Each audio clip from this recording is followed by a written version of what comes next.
জীবন নিয়ে আপনারও অনেক অভিযোগ আছে, তাই না? এটা নেই, ওটা পাইনি। আজকের এই 18 বছরের ছেলেটার গল্পটা শুনলে আপনার অভিযোগ কিছুটা হলেও কমবে। এ হলো বাগেরহাটের এইচএসসি পরীক্ষার্থী ইকন।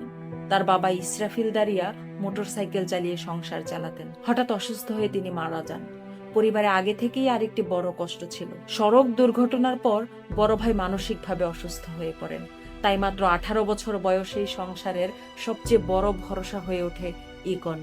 দিনে পড়াশোনা আর রাতে কৃষি ব্যাংকের এটিএম বুথে খণ্ডকালীন চাকরি। বাবাকে দাফন করার পর হয়তো সেও বাবার জন্য মন খুলে কাঁদতে চেয়েছিল, কিন্তু সংসারের দায়িত্ব তাকে থামতে দেয়নি। সেদিন রাতেই আবার ডিউটিতে যেতে হয়েছে, আর পরদিন সকালে বুক ভরা শোক নিয়েই বসতে হয়েছে এইচএসসি পরীক্ষার হলে। ভাবুন, কিছু মানুষ নিজের কষ্টের কথা কাউকে বলে না, চোখের জল মুছে নীরবেই দায়িত্ব পালন করে যায়। আমরা অনেক সময় নিজেদের জীবন নিয়ে অনেক অভিযোগ করি, অথচ পৃথিবীতে এমন অসংখ্য মানুষ আছে যারা নিজের কষ্টকে লুকিয়ে রেখে দায়িত্বকে বেছে নেন। তাদের হাসির আড়ালে লুকিয়ে থাকে অদৃশ্য এক যুদ্ধ। আসলে জীবন মানুষকে বড় করে না, দায়িত্বই মানুষকে বড় করে তোলে।